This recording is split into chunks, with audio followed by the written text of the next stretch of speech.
Stop. Right there. Freeze. Do not move a single muscle. Sugar.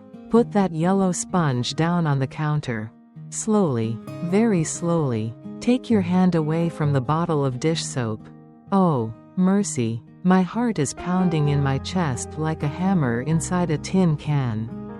You almost gave me a heart attack right here in the middle of my own kitchen. Step back from the sink. Honey, just take a step back and breathe. I know you are trying to help.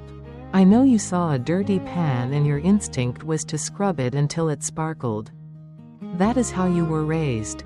That is how modern people do things. Clean means shiny. Clean means smelling like lemons and chemicals. But you need to listen to me, and you need to listen closely. That thing you were about to submerge in soapy water? That is not just a frying pan. That is a cast iron skillet. It is heavy. It is black. It is ugly to some people. But to me, it is the most precious thing in this entire house. Look at the surface of it. Come closer. You see that black layer? It looks a little bit greasy, a little bit uneven. You probably thought it was burnt food or old dirt. That, sugar, is called seasoning. It is not dirt. It is memory. That black coating is 80 years of cooking oil, bacon grease, and heat, baked into the iron one layer at a time. It started back in 1938. Can you imagine that? 1938. My mother fried her famous green tomatoes in this skillet on the day I was born. The grease from those tomatoes soaked into the metal pores. Then, in 1945, when the war ended, she fried a whole chicken to celebrate. The fat from that chicken added another layer. Then I grew up. I learned to cook my first egg in this pan. I burned it, of course. But the pan forgave me. I cooked breakfast for Henry on the morning after our wedding in this pan. Bacon and grits. Every single time we cooked, a microscopic layer of oil got trapped in the iron. Over time, those thousands of layers hardened. They turned into a natural, non-stick surface that is better than anything you can buy at the department store today. It is a living history of our family's hunger, and our family's love. If you had touched that with soap, oh Lord, I cannot even bear to think about it. Soap is the enemy. Soap is a stripper. It would have stripped away the oil. It would have stripped away the flavor.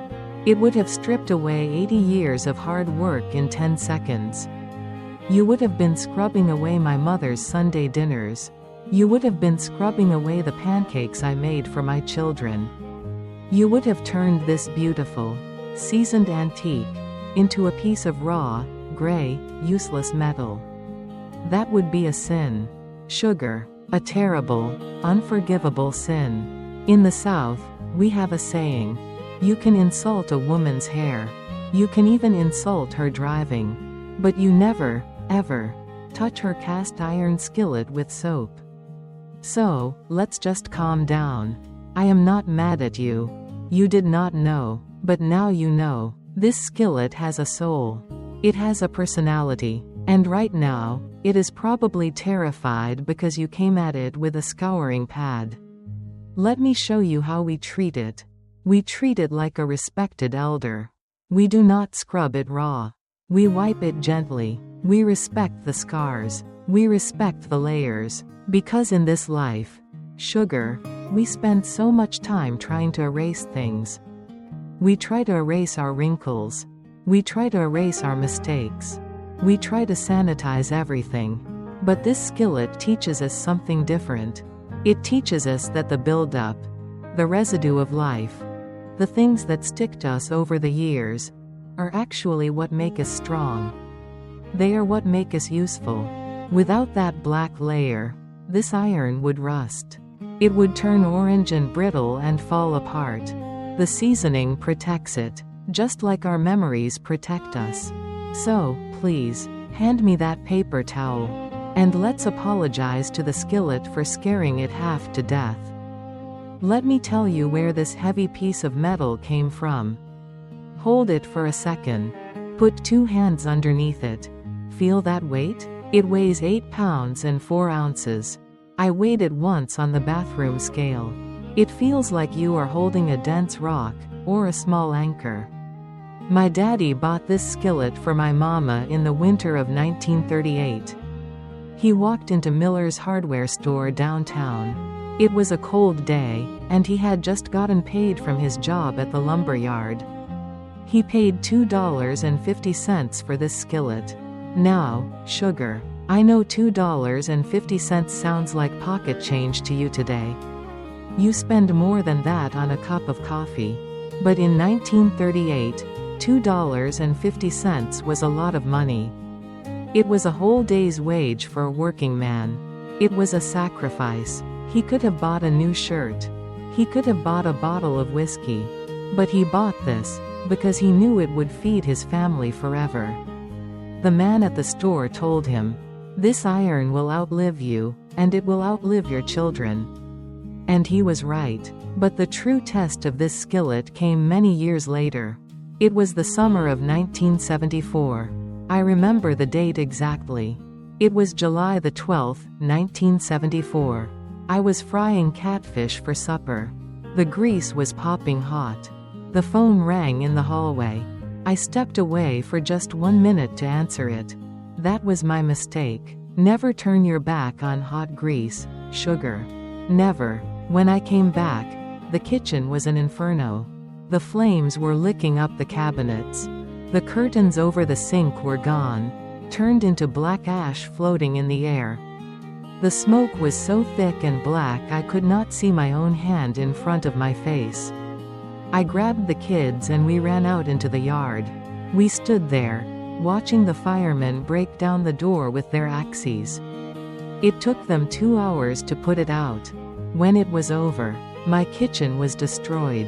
The linoleum floor had melted into a sticky gray puddle. The wallpaper was peeled off like dead skin. My electric toaster was just a lump of twisted plastic. The aluminum pots and pans, the ones I thought were so fancy, they were warped. They were bent out of shape by the heat. They were ruined. But then, I saw it, sitting right there on the stovetop.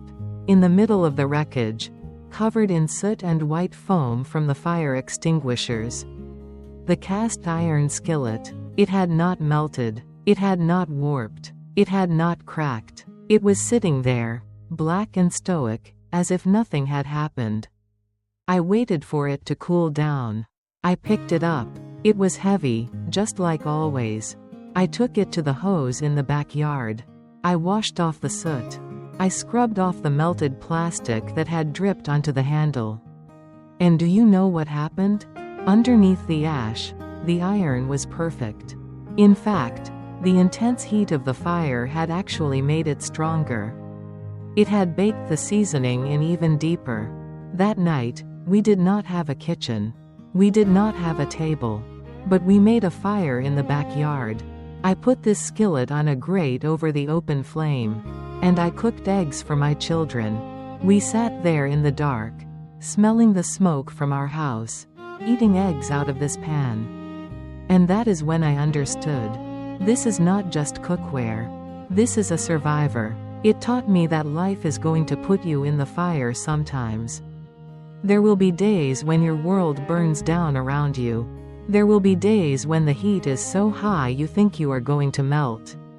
But if you are made of the right stuff, sugar, if you are tough, and grounded, and seasoned by experience, you will not break. You will just get hotter. You will get harder. And when the smoke clears, you will be the only thing left standing. That is why I keep it. That is why I protect it. Because every time I look at it, I remember that we survived 1974. And if we survived that, we can survive anything. So, now that you know the history, you need to know the maintenance. Owning a cast iron skillet is like owning a dog, or having a child. You cannot just use it and ignore it. You have to take care of it. You have to build a relationship with it. Let me show you the ritual. And yes, it is a ritual. First, we never let water sit in it. Never. Rust is the cancer of iron. If you leave water in this pan for even 1 hour, it will start to turn orange. And that orange dust is the death of the pan. So, as soon as we are done cooking, while the iron is still warm, we take it to the sink. We run the water hot. Not lukewarm, hot. Steam should be rising up. We take a stiff brush, or a chain mail scrubber if the food is really stuck. Listen to that sound. Scritch, scratch, scritch, scratch. That is the sound of cleaning without stripping. If there is a stubborn piece of burnt cheese, or a bit of egg that refuses to let go, we do not reach for the chemicals. We reach for the salt. Go to the pantry and get the box of coarse kosher salt. Pour a generous amount right into the pan. About 2 tablespoons. Now, take a dry paper towel and scrub the salt around. The salt acts like sandpaper. It is abrasive enough to remove the food, but gentle enough to leave the seasoning alone. It is nature's way of cleaning. Simple, effective, and safe. Once it is clean, we dry it immediately. I do not mean we just wipe it with a towel. I mean bone dry. I usually put it back on the stove burner for 2 minutes on low heat. I let the fire evaporate every single molecule of moisture. When it is totally dry, and still a little bit hot to the touch, that is when we feed it. Yes, sugar. I said feed it. Iron is porous. If you look at it under a microscope, it looks like a sponge. It has tiny little holes and cracks. Those pores are thirsty, so we take a little bottle of oil. Just plain vegetable oil, or canola oil. Or, if we are feeling fancy, a little bit of melted bacon fat saved in a jar. Pour a drop the size of a quarter into the pan. Take a fresh paper towel. Fold it up into a small square. And now, massage it. Rub the oil in circles. Go all the way around the bottom. Go up the sides. Do not forget the handle. And yes, even the back of the pan needs a little love too. Rub it until the oil disappears. You want a micro-thin layer. You do not want it sticky. You want it to look like it is glowing. See that sheen? That is the iron saying thank you. That is the iron drinking up the nourishment. This is what people today do not understand. They go to the store and they buy those cheap non-stick pans. The ones coated in Teflon and gray chemicals. They are so easy, aren't they? You cook an egg, it slides right off like magic. You wipe it out, you throw it in the cabinet. But those pans have no soul. And they have no stamina. Give it 2 years, 3 years max. The coating starts to scratch. It starts to flake off into your food. The aluminum warps. And what do? You throw it in the trash and you buy another one. It is a disposable cycle. It is cheap. It is convenient. But it is empty. This skillet, right here, has never seen the inside of a trash can. It requires work. Yes. It takes an extra 5 minutes every night to wash, dry, and oil it.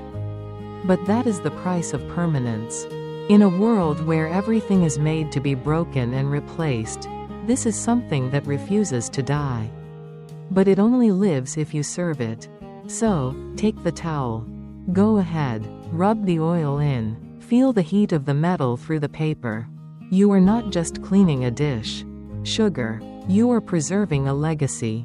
Good job. Now, it is ready to sleep until breakfast. People always ask me the same question. They say, Nana Mae, why does your food taste different? Why is your fried chicken so crispy? Why are your potatoes so golden?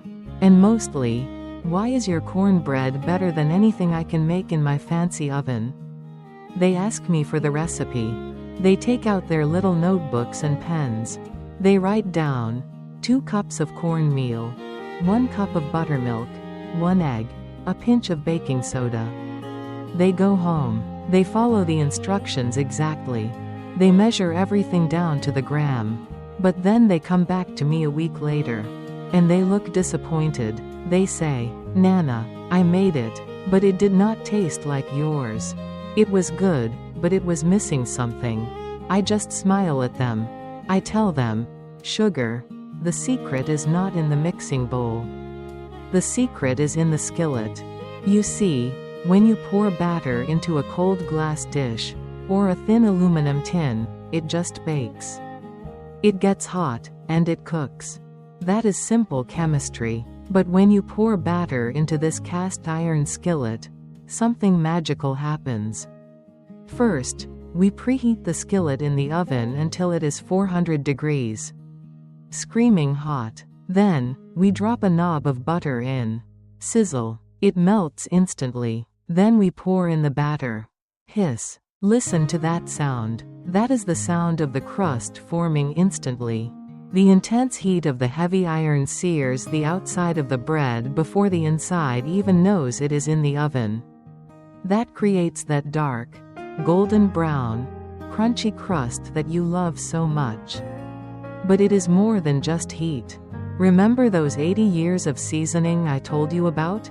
Remember the bacon grease from 1945? Remember the fried chicken from 1974? Every single time we cook in this, the iron gives a tiny little bit of that flavor back to the food. It is subtle. You might not even notice it consciously. But your soul notices it. You are not just eating cornbread made today. You are eating a little whisper of every cornbread that has ever been baked in this family. It is the taste of time. It is the taste of continuity. You cannot buy that flavor in a bottle. You cannot find it on a spice rack. You have to build it, day by day, meal by meal, year by year. So, look at it now. Sitting there on the cooling rack. Black, shiny, oiled, relaxing after a hard day's work. It looks peaceful, doesn't it? Someday, sugar, and I hope it is not too soon, but someday. My hands are going to be too weak to lift 8 pounds of iron. My wrists will get tired. My grip will fail. Or maybe, I will just be gone to a place where I do not need to cook anymore because the banquet is already set. When that day comes, I do not want you to fight over my jewelry. I do not have much diamond or gold anyway. I do not want you to fight over the furniture. It is just wood and cloth. But this skillet? This is what I am leaving to you. It is the most valuable thing I own. It is not worth much money at the pawn shop. Maybe $20 if you are lucky. But to us, it is priceless. I am going to leave it to you, because I saw how you looked at it today. Yes, you tried to use soap. But you listened, you stopped, and you learned how to oil it. You have the patience. I can see it in your hands. So, promise me one thing. When this becomes yours, you will keep feeding it. You will keep cooking in it. You will make breakfast for your children, and your grandchildren in it. Do not let it rust in the back of a cupboard. Do not let it get cold and lonely. Keep it greasy. Keep it hot. Keep it alive. Because as long as this skillet is sizzling on a stove somewhere, I am not really gone. I am right there in the kitchen with you, waiting for the cornbread to rise. Can you promise me that? Good. Now, turn off the kitchen light. The skillet needs its rest. And so do I.